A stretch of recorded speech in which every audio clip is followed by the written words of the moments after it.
Hello,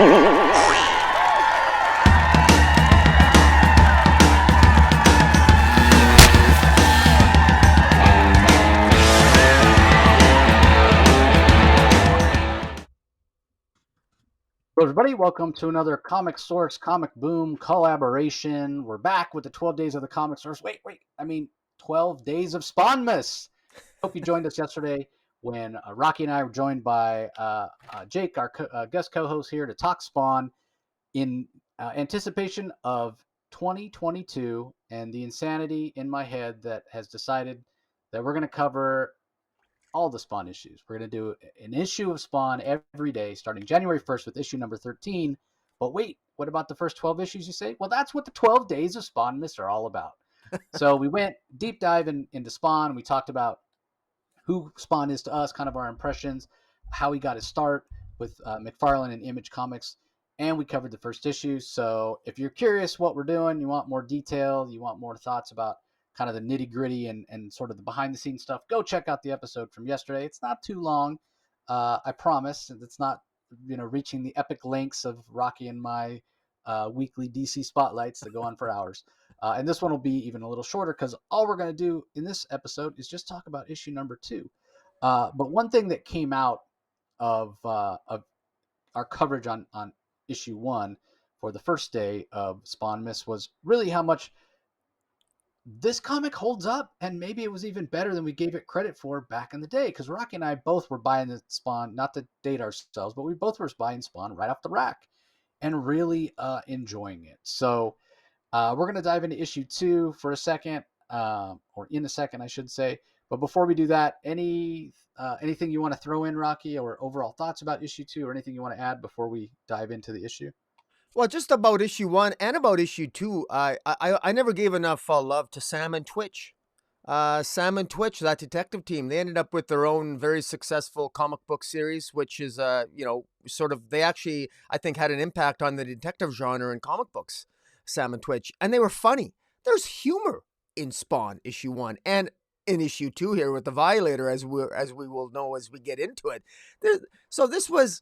I know that you focus quite a bit when we talked about the first issue, Jason. I know Jake alluded to it too, is that the art of Todd McFarlane. But I think that the writing is maybe getting a little bit of short thrift because it's so overwhelmed by McFarlane's great pencils. But we'll get into it here. But I think that this is entertaining. This isn't just drama. It might deal with Hellspawn, but but there's some humor to be had and some enjoyment to be had, and just funny moments as well. Yeah, I will say in terms of Sam and Twitch, they did show up in the HBO animated series. They were in the live action film, although they weren't referred to as Sam and Twitch, but they do show up at the end and they arrest Jason Wynn, and then they were in the video game. There's also been talk about a BBC America show written and directed, I think, by Kevin Smith, if I remember that right. A Sam and Twitch police procedural, which, man, I would totally watch. I would totally watch that. And then, of course, as we mentioned in the first issue, the Jamie Foxx Spawn movie from Todd McFarlane, that Todd McFarlane's not only executive producing, like McFarlane executive produced the '97 film.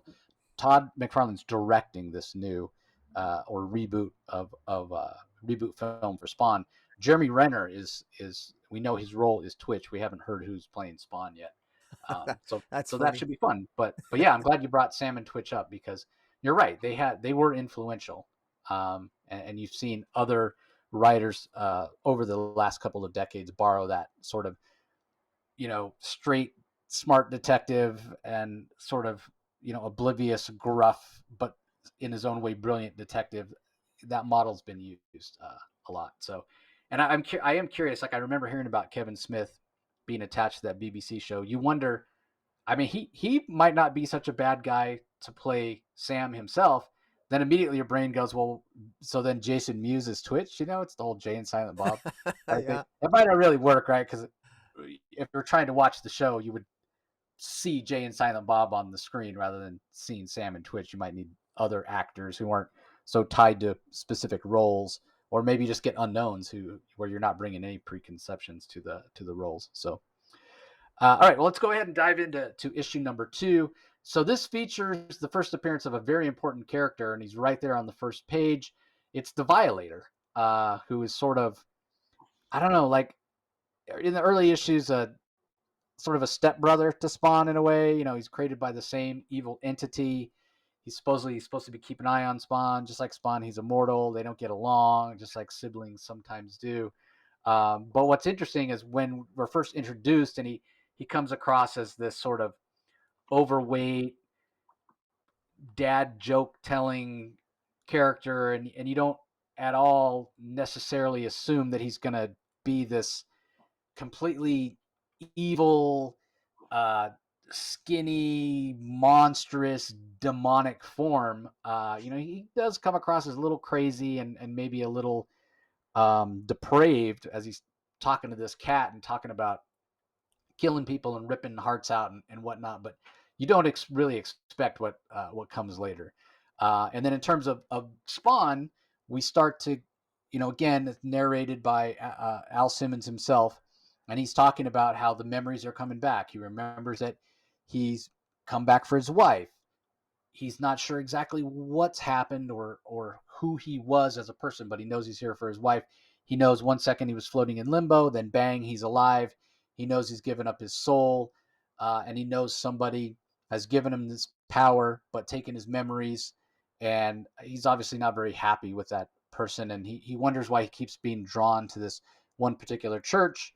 I sort of think it's because it gives McFarlane a chance to draw a very gothic image, like Jake was saying in reference to the first issue, that McFarlane was very much drawing, seemed like he was drawing anyway, on some inspiration from Frank Miller's Dark Knight.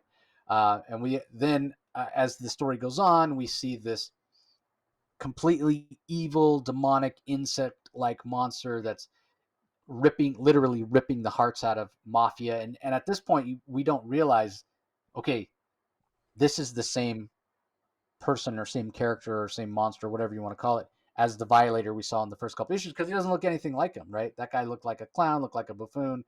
This is some insect-like, really demonic-looking creature, which I remember back in the day not really thinking looked that scary, from the perspective of, whatever I can't even remember how old I was back then, 17, 18-year-old brain.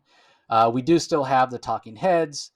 Um, and we also learn that Spawn has another drawback or another curse that's upon him. Not only has his memories been taken, not only does he look like ground hamburger, even if he uses his powers to alter his appearance, which he does have the capability to do, he can only make himself look like a Caucasian man.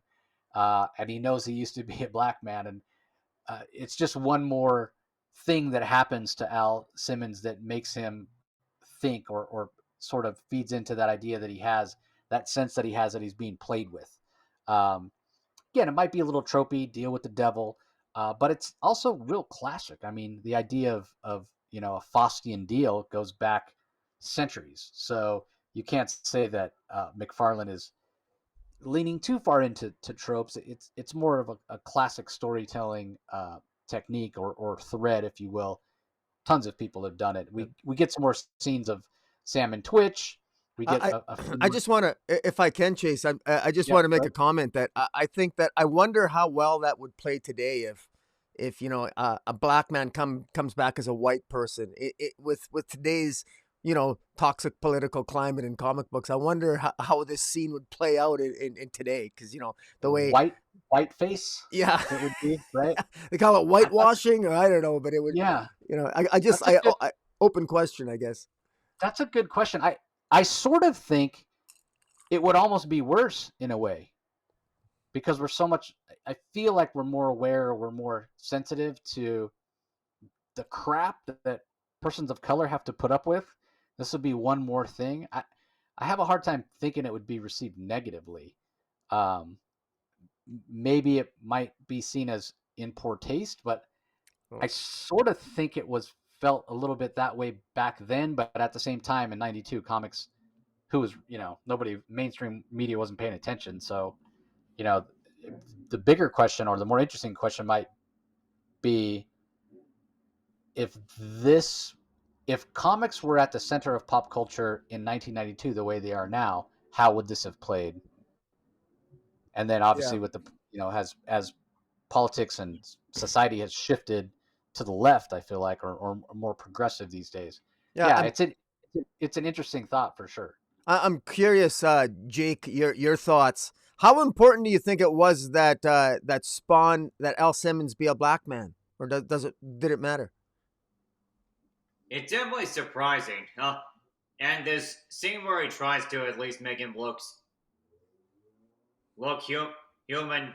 The fact that he just can't even go back and make his skin the same color as it used to be. It feels like it really does feel like he's lost a lot of his identity, and to a degree, even a lot more of his humanity.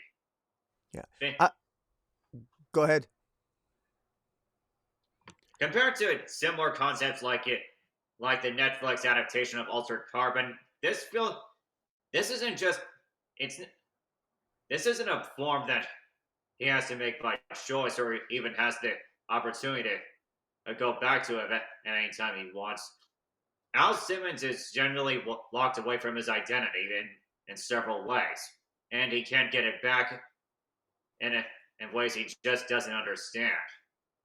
Yeah, I find it kind of I chuckle a little bit at just how pissed off Al Simmons is that he comes back as a white guy. Like he's a it's like, why did I have to come back white? He's actually pissed off. It's like, why did I have to be white? And almost it's like, you know, and the poor guy, he wants to he's I think he looks like a good-looking white guy. I think, at least for the he's got the typical '90s look, sort of almost like a blonde beach bum with long blonde hair, but he looks like a typical beach guy, all white. And uh, Wanda, ultimately later on when he finally meets his wife as this white guy, it's interesting how I never really picked up a lot of issues of race in these issues, and in fact, I think that's one of the reasons why I think this issue reads so well is that I read this and I don't get a sense that there's politics in it. This is just good. This is good character work. This is good story. Politics isn't in it. You can go back and read it and still enjoy it. But if you really want to read some politics in it, I suppose you can. But it's not in your face. It's not shoved down your throat. And I think that's why.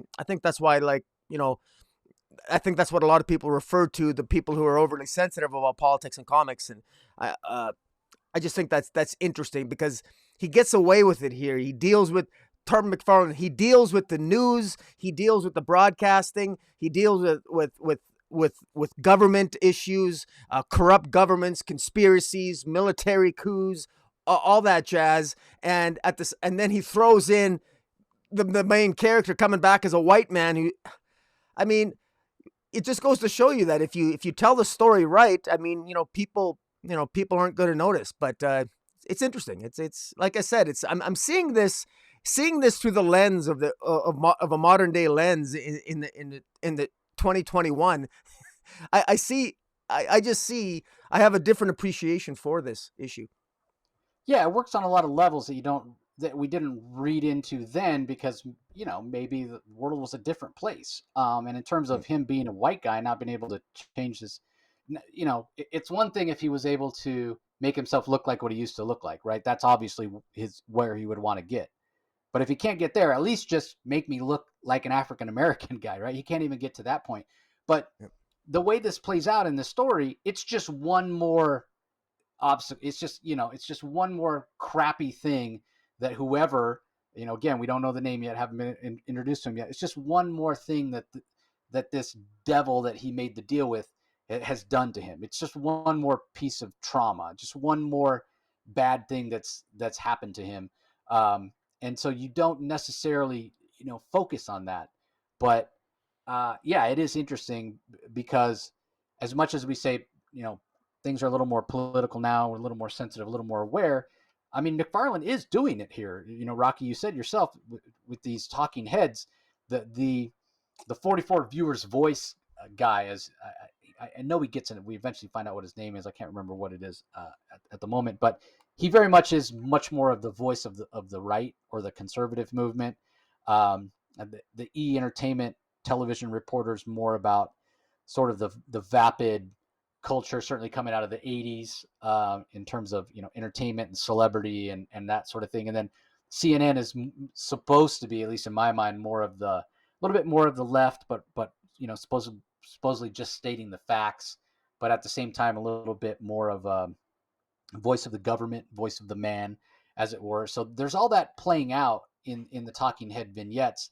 But more than anything, what I feel about in this issue is it's just us learning all the crap that Al Simmons has got himself in. Like he's gotten himself a raw deal, and from everything we get in context, he was a very heroic guy. We learn about his relationship with Jason Wynn, who was in charge of this intelligence agency. Was supposedly above FBI and NSA and CIA. Was sort of the pinnacle black bag kind of place that Al Simmons worked for, and how maybe Wynn took things a little too far, and maybe some first hints at that, maybe how Al Simmons died, and then the whole gritty crime noir feel with this Violator character going around and ripping people's hearts out, and then and at this point we don't even know until the very last page that this clown who meets Spawn for the first time, and Spawn doesn't really want to hear anything about him. He doesn't see him as a threat. He's like, God, dude, you're just a weird little guy. Leave me alone. And in that last page, it's revealed as the little clown guy, Violator, turns into the monstrous demon that we saw ripping mafia guys' hearts out throughout the issue. So that I remember that being a surprise, and the blurb there, Spawn versus the true Violator, coming up next. So if there was anything I remember about the issues back then, despite the fact that McFarlane's a pretty wordy writer, I remember reading these really quick and thinking that the pacing and the value maybe wasn't there, because you got to remember when these books came out, they were $2. They were $1.95, which was, at most comics at the time, were $1. But you didn't have ads, and the color and the paper were nicer, and it makes sense. Most of the image guys were artists, and they want to present their work in the best light. And I was happy to pay it at the time, but I do remember thinking, man, it goes so fast. And a lot of that has to do with the size of the panels and the detail in the art. You want larger panels. But what's funny now is it's like modern comics, over the last 20 years, they caught up with detail and also prices, and paper stock and all that kind of thing. They caught up to this level of detail and this size of panels, and then have surpassed it, right? So when we go back and read these, it doesn't take 30 minutes to read these like it does some Bronze Age comics when you go back and read those. Like, go back and read an old issue of Rom Space Knight, or early issues of the Chris Claremont issue of X-Men. You want to talk about a lot of dialogue, and it's a meaty read. It'll take you 20, 30 minutes to read it. But these comics from 92, they do take a little longer to read than modern books. But I remember at the time, this didn't take 20, 30 minutes like a lot of the other books at the time. So again, interesting perspective going back and reading these nowadays as opposed to back then. So Jake, any thoughts about the Violator as a character, as an early nemesis for Spawn? A bit more nuance to him than I thought. Like he's supposed to, like in his mind, he's like a mentor who feels like he needs to discipline his charge a bit more to serve his and his boss's interest. But yeah, plus it might even be a slight Joker Batman like dynamics, since Violator is one character who will never leave Al Simmons alone in his life. Yeah, he's practically like a cancer that Al just can't get rid of. And I actually have a question about Violator, and because I only read the first 12 issues of Spawn, so I'm only 278 issues behind or plus or whatever it is. But what is the Violator exactly? Is he like the opposite of a guardian angel? He's like the guardian devil, or is that what he kind of is? Is that what he's supposed to be? if anything, he's just the devil. Al Simmons made it. He's essentially just an underling of the devil Al Simmons made the deal with. Just somebody to keep an eye on things because Malbolgia, as we come to learn his name, is too busy trying to make other Hellspawn like Al. Yeah, I mean, if I remember correctly, Violator's not so different from Spawn. In terms of Malbolgia took a human who was willing to sell his soul and imbued him with some of his power and said, "You're immortal. You get to go do whatever it is that you want to do." But he starts out as a human. Uh, Violator starts out as this demon who's just like an inhabitant of hell, and he infuses him with that power. So in terms of him looking like this sort of fat slobby clown, that's basically the equivalent of Spawn changing his appearance to look like a white surfer guy. But this guy gets to choose to make himself look like a fat slobby clown with way too many teeth.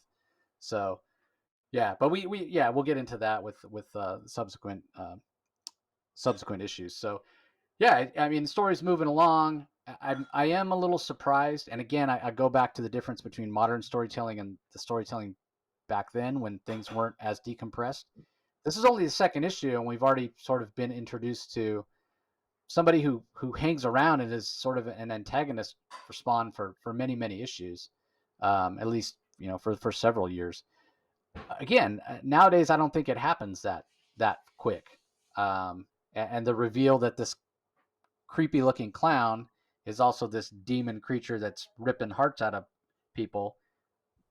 Again, I don't think it happens as fast. So I wonder how much of the reason we're enjoying this, Rocky, is because it's just not necessarily the details of the story itself, but in sense of story structure, it It harkens works. back to a different time that we really enjoyed. Yeah.